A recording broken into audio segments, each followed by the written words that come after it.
प्रणाम स्वीकार कीजिए।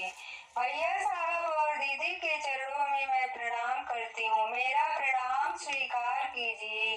सभी गुरु भाई एवं गुरु बहन के चरणों में मैं प्रणाम करती हूँ, मेरा प्रणाम स्वीकार कीजिए। गुरु भाई गुरु बहन, मैं एक शिव चर्चा कथा कहने जा रही हूँ। कथा को पूरा सुनिएगा तभी रहस्य समझ में आएगा। एक घर में एक सास और बहू रहा करती थी। दोनों बड़े प्रेम से रहा करती थी। सासू जो थी वह शिव को गुरु मानती थी और शिव चर्चा में जाया करती थी। इसी तरह कुछ दिन बीत गया। बहू जो थी घर का कार्य करती थी, सास भी कुछ काम करवा लिया करती थी। यह सब देखकर उनकी एक पड़ोसन को अच्छा नहीं लगता था और एक दिन जब सासू माँ चर्चा में गई हुई थी तो जो पड़ोसन थी वह उनकी बहू के पास आकर बोली कि तुम दिन भर घर के कार्यों में लगी रहती हो और तुम्हारी सासू माँ शिव चर्चा के बहाने कहीं न कहीं निकल जाती हैं और तुमको सारा कार्य करना पड़ता है। यह सब बातें सुन करके जो सासू माँ की बहू थी वह मन ही मन विचार करने लगी कि पड़ोसन तो सही कह रही है।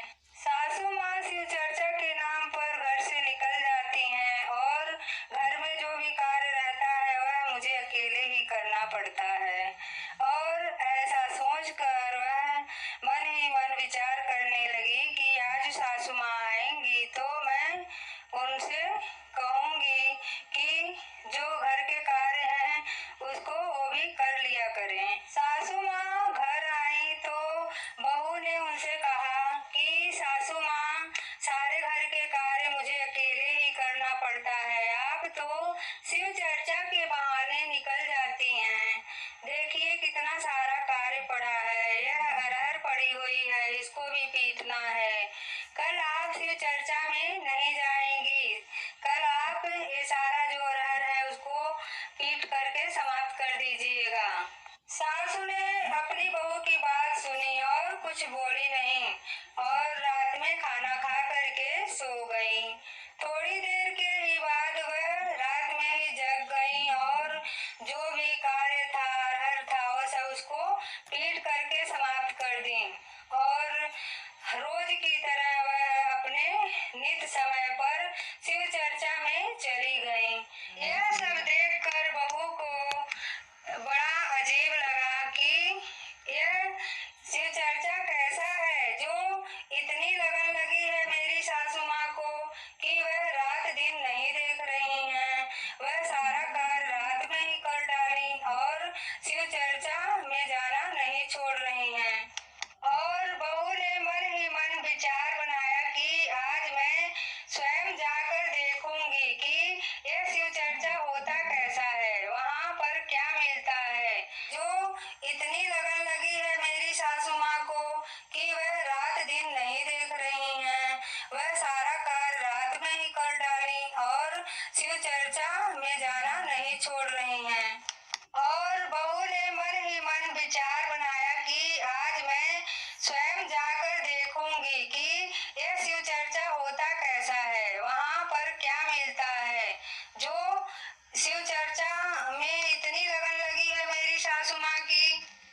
और घर के कार्यों को करके बहू भी शिव चर्चा में चली गई। सारे लोग शिव चर्चा में बैठे हुए थे, चर्चा सुन रहे थे तो एक किनारे जा करके वह बहू भी बैठ गई और चर्चा सुनने लगी। लेकिन तो उसका तो ध्यान चर्चा में था नहीं, वह तो बस इस उद्देश्य से गई थी कि मैं आज देखूंगी यहाँ पर क्या मिलता है। चर्चा समाप्त हो गया, सभी लोग अपने अपने घर आ गए और वह वहीं पर बैठी रही। सोचने लगी कि सभी लोग तो घर चले गए लेकिन यहाँ तो कोई है नहीं, किसके लिए यहाँ पर सभी लोग आते हैं।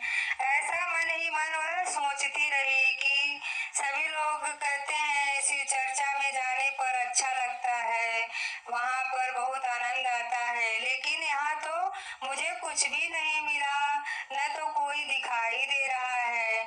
सबको यहाँ पर क्या मिल जाता है। इस प्रकार वह चर्चा स्थल पर बैठी ही रह गई। शाम हो गया, रात होने वाली थी। तो शिव गुरु ये सब देख रहे थे। शिव गुरु वहाँ पर उपस्थित हो गए और यह सब देखकर जो बुढ़िया माँ की बहू थी वह बड़ी आश्चर्यचकित हुई और पूछी कि आप कौन हैं। तो शिव गुरु बोले, मैं शिव हूँ और लोग मेरी ही चर्चा सुनने यहाँ पर आते हैं। तो जो बहू थी उसको विश्वास नहीं हुआ। वह बोली, मैं नहीं मान सकती हूँ कि आप शिव हैं। तो शिव गुरु ने कहा कि मैं आज एक रहस्य की बात बताता हूँ, लेकिन तुम यह बात किसी और से नहीं बताओगी, नहीं तो उसी क्षण तुम्हारी मृत्यु हो जाएगी। बहू बोली, ठीक है, मैं यह बात किसी से नहीं बताऊंगी। शिव गुरु ने कहा कि तुम्हें मुझ पर विश्वास नहीं है तो जाओ, आज मैं तुमको एक वर देता हूँ कि तुम सबके प्राणों को निकलते हुए देखोगी। जब सभी के प्राण निकलेंगे तो तुम उनको जाते हुए देख सकोगी। बहू यह सब सुनकर घर चली आई। कुछ दिनों के बाद उनके गांव के एक व्यक्ति की मृत्यु हो गई। तो जो बहू थी वह भी उनको देखने गई हुई थी। तो सभी लोग रो रहे थे और वह व्यक्ति अच्छा कर्म किए हुए था। तो उसके प्राणों को जाते हुए जब बहू देख रही थी तो आदमी जो था मरा हुआ वह अच्छा कर्म किया था तो वह हंसते हुए जा रहा था। उसको जो यम के दूत थे लिवा जा रहे थे, खुशी खुशी उसको लिवा जा रहे थे। उसको किसी प्रकार का जो है दुख नहीं दे रहे थे। तो वह व्यक्ति हंसते हुए जा रहा था। तो बुढ़िया माँ की बहू भी हंसने लगी। सभी लोग आश्चर्यचकित हो गए कि यह क्यों हंस रही है। सभी लोग रो रहे हैं और यह हम लोगों के शोक पर हंस रही है। सभी लोग सोचने लगे पागल तो नहीं हो गई है।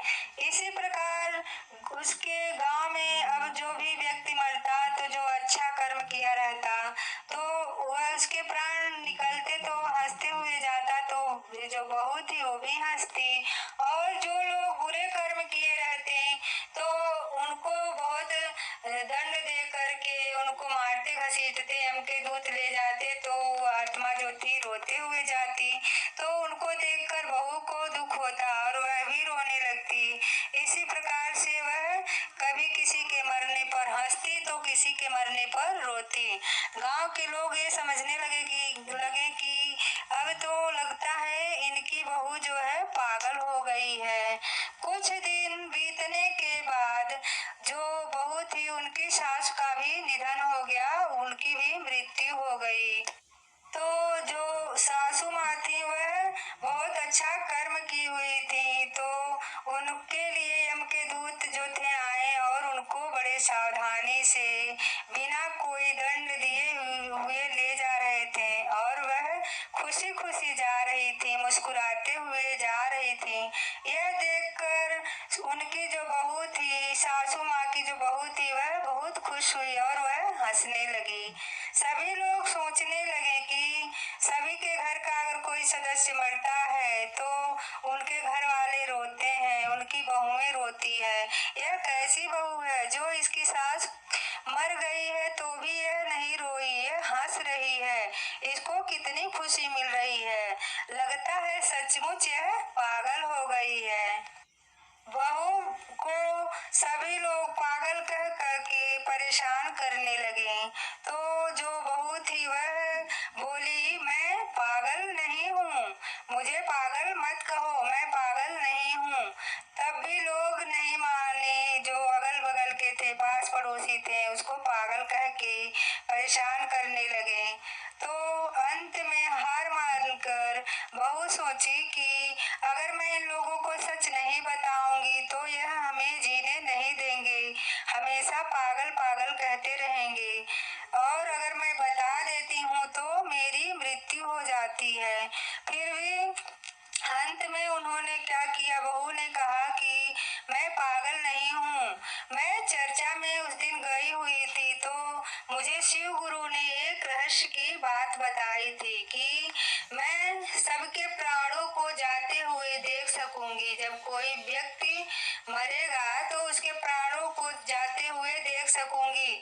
तब से मैं सबके प्राणों को जाते हुए देखती हूँ, और जो जैसा कर्म किया है उसी के अनुसार उसको यम के दूत यहाँ से लेकर जाते हैं।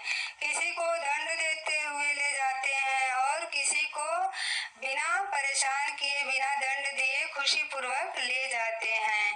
तो उसी अनुरूप मैं भी हंसती और रोती हूँ। जो रोते हुए जा रहे हैं उनके लिए रोती हूँ, जो हंसते हुए जाते हैं उनके लिए हंसती हूँ। मेरी सासू माँ ने अच्छे कर्म किए थे तो वह हंसते हुए गईं, और उन्हीं को हंसता देख मुझे भी हंसी आ गई, मैं भी हंसने लगी। मैं पागल नहीं हूँ। इतना कहने के बाद उसी क्षण बहू की मृत्यु हो गई, और उसको तो शिव गुरु के दर्शन हुए थे, और उसके बाद उसका भी उद्धार हो गया, और वह भी एक अच्छी आत्मा बनकर यहाँ से स्वर्ग सिधार गई। गुरु भाई गुरु बहन, हमें किसी के बहकावे में या किसी के कहने पर आकर अपने घर में मतभेद नहीं करना चाहिए। हमें तो स्वयं से अपनी सूझबूझ से अपने घर को चलाना चाहिए और प्रेम पूर्वक रहना चाहिए। भाई गुरु बहन, अगर आप लोगों को मेरी यह शिव कथा अच्छी लगी हो तो मेरे वीडियो को लाइक कीजिए, मेरे चैनल को सब्सक्राइब कर लीजिए। हाँ, और कमेंट बॉक्स में यह अवश्य लिखिए कि आपको मेरा वीडियो कैसा लगा। नमः शिवाय।